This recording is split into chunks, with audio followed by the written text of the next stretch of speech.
This video is being brought to you by Satisfy Gaming. Make playing your Switch in portable mode super ergonomic with the Satisfy Gaming grips. They also have case and grip bundles that let you keep the grip on your Switch and store it safely in their high quality cases. These grips make using your Switch in portable mode as comfortable as a Pro controller. Use the code ReviewTech10 to save 10% off your entire order. Link below in the description. Skip it up and that up. What's going on, ladies and gentlemen? This is Rich of Review Tech USA, and I have on someone who has been pretty on point with things that he is known about when it came to whether it be it's all but guaranteed it's coming. The Switch Pro, we'll call it now. I'm sure the name will change, like they had the Switch Mini before, and it ended up being the Switch Lite. And I get a lot of my information about the Switch from Super Metal Dave. So instead of, going by some of the information he has posted on his Twitter feed or so on and so forth, I was like, let me have him on the show. We could talk about things. There's certain things we can't talk about. So if you're wondering, like, I'm sure some people are going to know some stuff that we know but we can't say. We can't. It's just Nintendo, and they'll send ninjas, and I don't want to deal with ninjas, and neither does Dave. I'll also have a link to Dave's YouTube channel below in the description. He does very thorough videos, and he does awesome work, and that's why I have him on here. So I'd rather hear it from the horse's mouth instead of me, when he could give even more information than I can about the upcoming Switch Pro or whatever Nintendo's going to call it, or the Switch Deluxe XL or whatever they'll call it.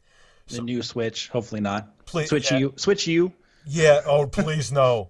No U's, no Wii's, no nothing. So hey, maybe it's Switch Ultra with the U. Hey, that would still be better than the Wii U, where people thought it was an add-on, and even after it was already dead. Oh, what happened to that add-on for the Wii? That screen. People always said that to me, man. People always said that to me. So I'm going to let Dave go off on a little tangent here, give you guys some insider information, and I'm going to ask some questions along the way. And it should be interesting because I will let you know right now, there is definitely a more powerful Switch console coming from Nintendo, and it's basically guaranteed at this point. So, Dave, you have the table now. Yeah, definitely. And basically, I want to make clear, first of all, this is not necessarily insider information that I'm sharing. It's public information that has been gathered in depth for the past year, starting back in July 2018. Before the Wall Street Journal even reported in October 2018 that a new Switch was coming, I discovered that they were hiring for, in July 2018, I did a video that Nintendo was working on new hardware and working on a new operating system development on drivers, network stack development, including work on a brand new SoC system on chip, and to implement testing on Windows, Linux, and basically to provide feedback on the system performance and usability. Back in July 2018, I was like, wow, this is a new console. And sure enough, right after that, we got a rumor that started developing that a new Switch was coming in 2019, as soon as 2019. And then we had that discussion, Rich, you and me, back in August of that year. The rumor was a new Switch that could have up to 4K upscaling, 8 gigabytes of RAM, new SoC, AAA third-party exclusives like Resident Evil 2 Remake, for example. And then we started discussing that, and then in September I did another video. I discovered more information. They're working on a console that had multi-threading, and the Tegra X1 does not support multi-threading. It's a symmetrical processor that does 4 cores at a time. So, and PCIe Express support, spatial 3D audio. And then the Wall Street Journal came out and reported the next month that Nintendo was, in fact, working on a new Switch for a release in 2019. And I have their information here. It says interestingly enough, about what they said about the display. Okay, so we'll get into that. This is back in October 2018. They said one option, this is from the Wall Street Journal, is improving the display. They said their current Switch uses a lower-end LCD display, and but some of the from more the standard smartphone LCDs, updating the display with these technologies would make it brighter, thinner, and more energy efficient. The updated Switch isn't expected to adopt OLED panels. So the interesting thing about that is we heard reports up until March 28, 2019 that Nintendo was going to release a new, more powerful Switch that was going to have, for the more avid gamer, and increased features, updated, what have you. And then, of course, a less expensive model that was going to focus on portability. So we got that. And some confusion came out from that because of this revision that they had. And in that March 2019 report, though, they also said that Nintendo was going to be working with Sharp to provide their panels. Sharp refused to comment at that time. So then it was discovered, the Switch Lite, the whole thing, the whole leaks with that and everything, and then this revision was discovered as well, which was not officially announced by Nintendo. No, there's no Twitter announcement, nothing. That revision. So the Switch Lite and the Switch revision was announced, or basically was discovered, and then the Wall Street Journal announced in August 2019 that Nintendo was going to be working with Sharp to provide their IGZO displays, their high-end premium displays. Then a bunch of websites like VentureBeat, ARS, Technica reported that this was going to be most likely used for the Switch Lite and Switch revision. And I did a video at that time. Right after that, I said, no, there's no way they're going to be using that expensive screen for the Switch Lite and Switch revision because it's really expensive. Yeah, exactly.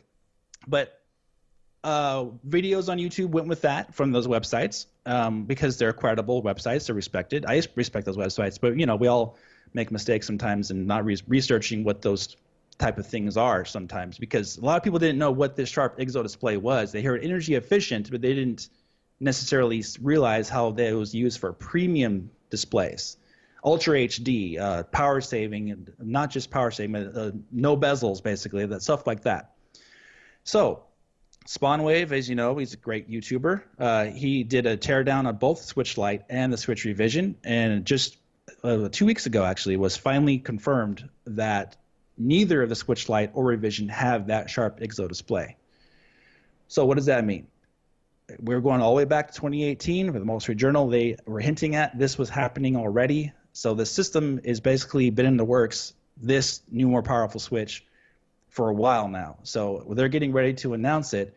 And the really cool thing about this whole thing is that people that aren't catching on to this is that they announced with the Wall Street Journal that they were going to be using these Sharp IGZO displays starting in 2019 as far as providing them to Nintendo. Okay, so that means that this system is probably starting in production or already in production or manufacturing in 2019 to be released most likely by the end of the fiscal year 2020. And the reason why I say that is because that report from the Wall Street Journal came out, I believe, on August 6th, 5 days after the investors meeting for Sharp. And their VP was quoted from Mochizuki, the tech journalist from the Wall Street Journal, and you can't find that quote anywhere but from the Wall Street Journal. So tech journalists, they do attend those meetings for companies like Sharp, Nintendo, Sony, PlayStation, Xbox, for their financial briefings for the fiscal year. So logically, you can expect to see a new Switch being on store shelves by the end of March 2020 is my estimate. And there we go. Yeah, and that's around the same time they released the original Switch, was March of 2017, and it's kind of that 3-year refresh / upgrade trend that we see now with the Xbox One X. Granted, I would say that was 4 years, but with the PS4 Pro, that came out 3 years after the original PS3 came out, I believe, around the same time. So that would make sense. So you're also saying too that there's new chips coming out, and you kind of deducted from things that you saw publicly, again, this is not insider information, that Nintendo might be straying away from NVIDIA. It is possible, and the reason for that also goes back again. We heard that what we didn't talk about in my review here is that the Japanese publication back in March, Nikkei, reported that there was a next-gen Switch coming to follow the less expensive model. And there were some various different translations in Japanese, if you recall, from that article. And there were some of them reported that there was some OS operating system functionality issues they were having with this new, more powerful Switch at the time. You may recall that, you may not recall, but I do recall that. I remember you telling me that. Yeah, and so then in April of 2019, Nintendo was hiring for, guess what? OS virtualization software engineers. So the so what that means is they were hiring an OS Virtio driver specialist. So basically, what that is an operating system emulation, somebody who specializes in emulation of an operating system. So what system would Nintendo be needing to emulate the operating system for? Well, I mean, obviously for backwards compatibility, most likely for a new console, right? Yes. All right, so then we discovered. Now we're gonna put a disclaimer out there, like we need to do, is that this may not mean anything, but it was discovered that NVIDIA is no longer following Nintendo on social media. So it may mean nothing, It may guys, mean but absolutely nothing, yeah, but it's still interesting that a company that has yeah, a corporate partnership with another one and is providing the processor for the current models. a very popular product is no longer following one another on. I mean, it could mean it's just a strange thing to just proactively happen. Like, oh, let's just not follow them, even though we're still working closely with them. Yeah, like I said, may mean absolutely nothing, but it does it kind of makes you think a little bit, and also with this OS being emulated on a new piece of hardware that they already, you can't find the job listing anymore. It's been removed, so they already had that done. Obviously, they already completed that work or whatever back in April or the last few months. So if they're trying to emulate the Switch Horizon operating system, which is what it's called for developers, it's the Horizon operating system of the Nintendo Switch. Obviously, they're not going to be using a current Tegra X1 processor, even the X2, the Parker chip, because that is basically the same type of chip. You could run, whatever on there, no problem. You wouldn't have to go through all the hassle of trying to emulate an actual entire operating system of another console unless you're doing backwards compatibility. You're trying to make it as good as you can. So, with that in mind, with these new technologies being introduced, we just had announced, which is coming out next month, the Surface Pro X, which is an amazing tablet, basically, and it runs 2 teraflops of compute performance and graphics at 7 watts. Okay, That's crazy. and the Nintendo Switch runs at about 7 watts or so, 6 watts in portable mode, and it's far less powerful. We know that since the chip is based in 2015 Tegra X1. So something's going on here, guys. So they're putting those things together with this sharp IGZO display.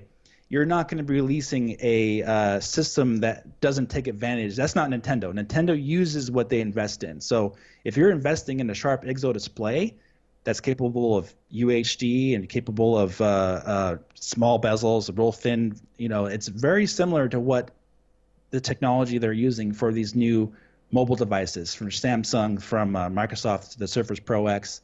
It's extremely similar. Also, keep it in mind, too, before people always get this misconstrued. We're not saying that this more powerful Switch is going to run games in 4K. No. It's not, but we're saying it's going to be more of a solid 1080p performer, and when you dock it, it's going to upscale games to 4K, and you're going to be able to watch Netflix in 4K and things like that. Because people always, you could tell. You always see in the comments, you could tell their information's wrong because they're saying it's going to be able to run games. No, it's not going to. My 2080 Ti can't max out games, or if a game's really demanding, like it'd be better to run it at 1440p. There's no way a Switch is running, even a more powerful Switch is running games in 4K. Yeah, well, what it means is that you plug in your system to your TV, and it says what kind of TV do you have? Oh, I got a 4K TV. Okay, you got a 4K TV, upscale. That's it. And that's it, yeah. So there's a difference between rendering a game in a resolution and upscaling. So we're not saying it, but we are saying that the new Switch is probably going to have more memory than, if we can talk about that, going to have more memory than we initially thought.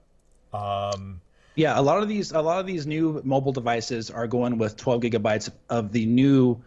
I think Samsung just announced their, I believe in July, LPDDR5. And that is much faster than, of course, LPDDR4X and 4. The Nintendo Switch uses LPDDR4 from 2014. If you can look it up yourself, guys, it came out in 2014. It's an ancient RAM And a lot of what's been happening with the Switch currently has been RAM memory bandwidth related. 26 gigabytes of bandwidth per second is drastically slower than even the base model PS4, which is, I believe, it's over 170 gigabytes per second of bandwidth is what they have in the PS4. And that's why if you had Digital Foundry kind of scratching their head, wondering why Wind Waker, um, the remake Or that just came out, Link's Awakening, right? Wind Waker. What the hell am I talking? Link's Awakening. I'm out of it today. I haven't had any coffee.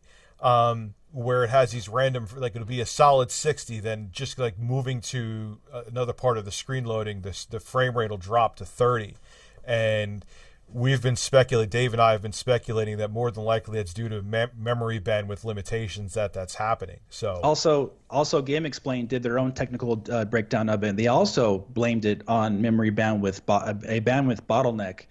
That when the system is trying to load its data, it has to the GPU has to slow down to wait for the memory to load, basically. So memory bandwidth is a huge issue, and that's another reason why a lot of these games are always, I mean, always downscaling the resolution when you play it in dock mode on the Switch, because it doesn't have the memory bandwidth.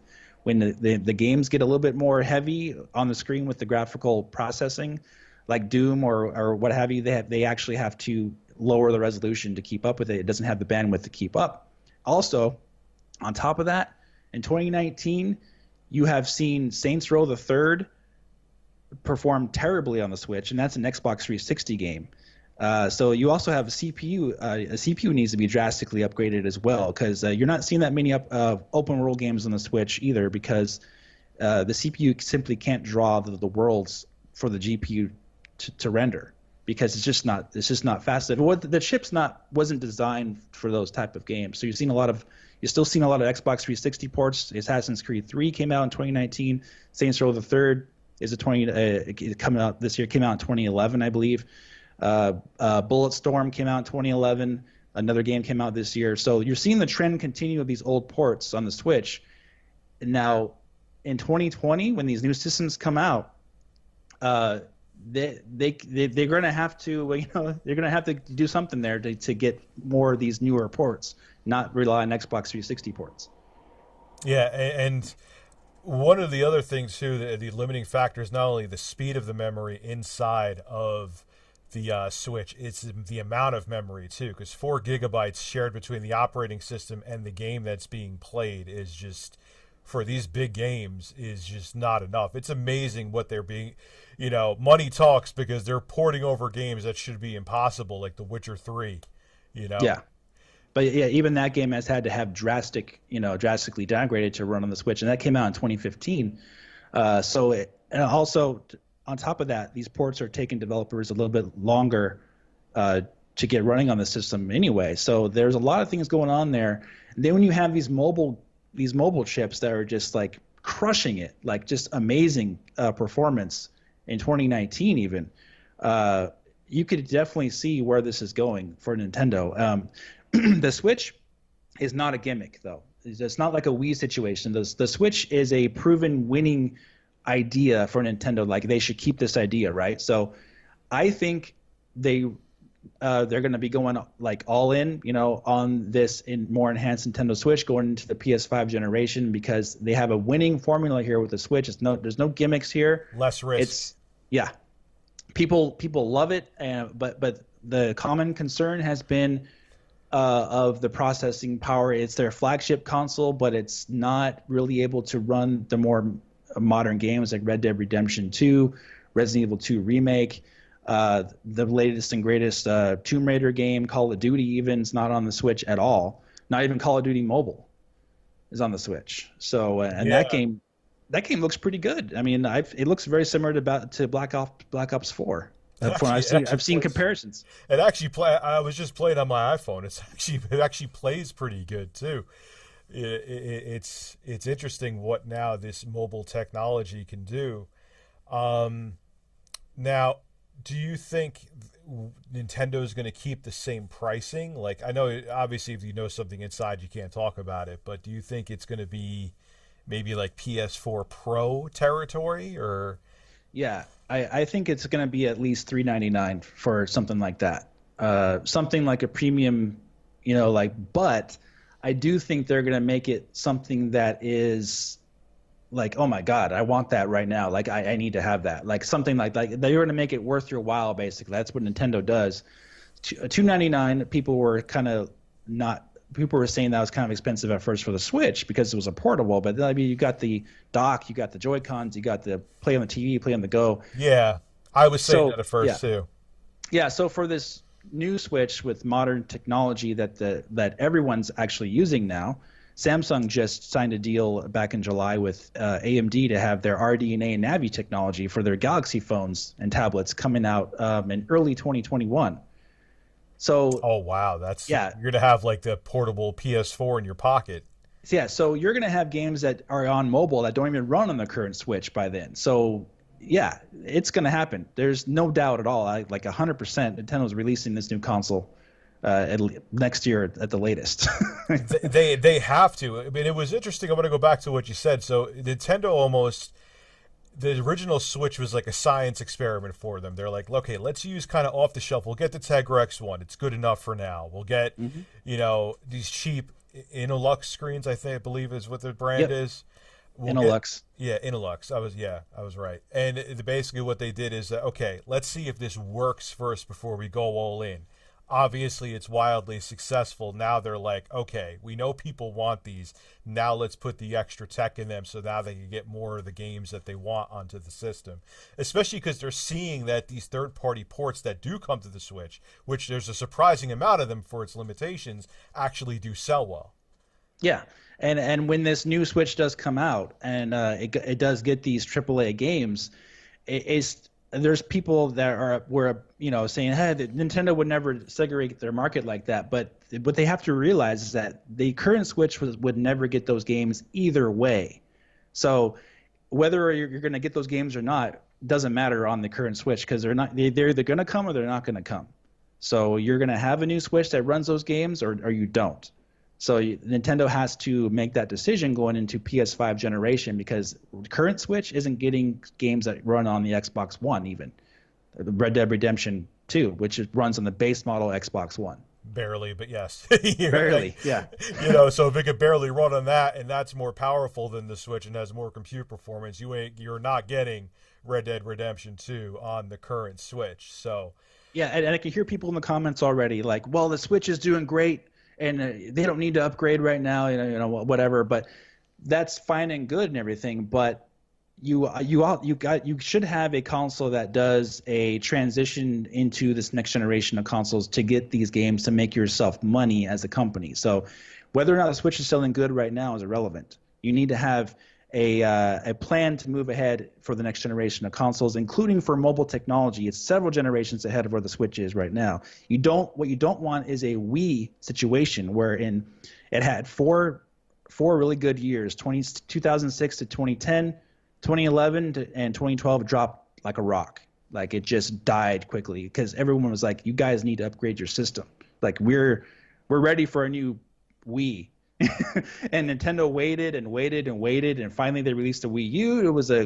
And then it was just basically an Xbox 360 with a tablet screen, and it was good. It was a great upgrade for the time, but then it got completely blown away with the PS4 like 6 months later. Yeah. So it's an interesting time because I think the Switch was a successful experiment for Nintendo. And now that they know that people have a genuine interest in this, they're going to come out with that. Maybe this is what they originally intended the Switch to be, but they didn't want to do it yet in case it was a failure. Yep. So I do see a new Switch coming, and and we've even heard rumors that they're going to go beyond the 8 gigabytes of RAM too. So it's a lot of these new phones are using 12 gigabytes of LPDDR5, so it's possible. Anything's possible, really, with mobile tech right now. They can do anything, literally. You can play any game on there, just about. At least coming up, they're going to have that capability. So it's really an exciting time. And there's nothing. Again, this is a mobile console, right?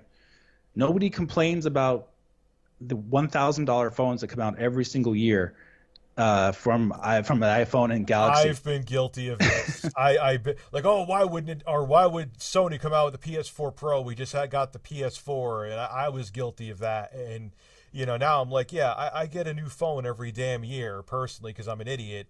But why would I complain about getting a new Switch, more powerful Switch 3 years later?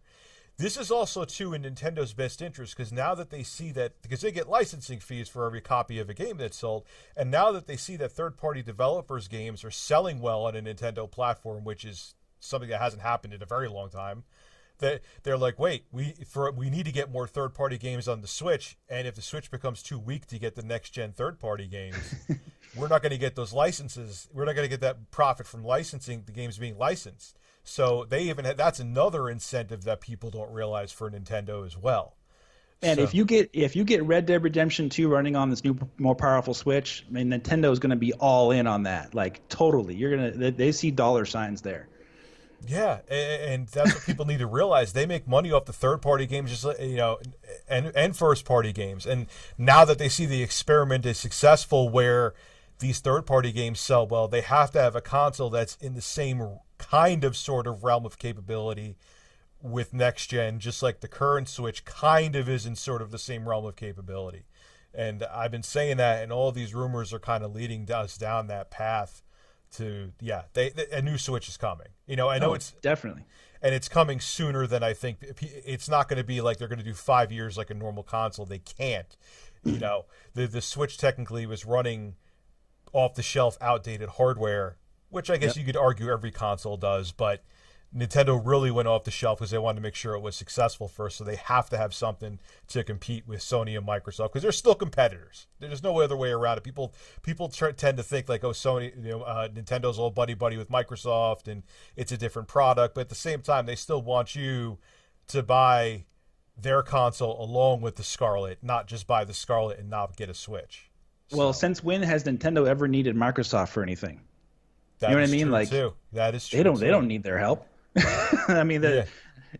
they can make their own transition just fine on their own, guys. I mean, seriously, they're doing fine on their own. So we're in a wait and see period. All I could say is that next gen is coming pretty much from all three hardware developers.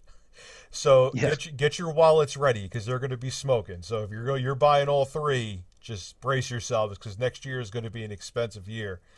All right, Oh man, yeah. yeah, Get your wallets ready. get your wallets ready or get your credit card, get your payments ready for your credit card. So. All right, Dave, thank you for coming on and sharing all of this awesome information. It's appreciated. Like I said, I'd rather have it come from you than me talking about like tweets and stuff you put out there. It was awesome. Yeah, thanks for having me on. I want to make clear to everyone watching that there's no rumors here. It's all public information, but there has been misinformation along the way since 2018. So we definitely want to clarify some of this in this video today. So I'm glad you had me on because you have a wider audience. I got 20,000 subscribers. I can't reach and clarify things like the mainstream media can report sometimes and misreport. So thank you for having me on. Not a problem. Make sure to check out Super Metal Dave's channel. I'll have a link to it below in the description. And as always, guys, this is Rich, Review Tech USA, signing out. Have a good one.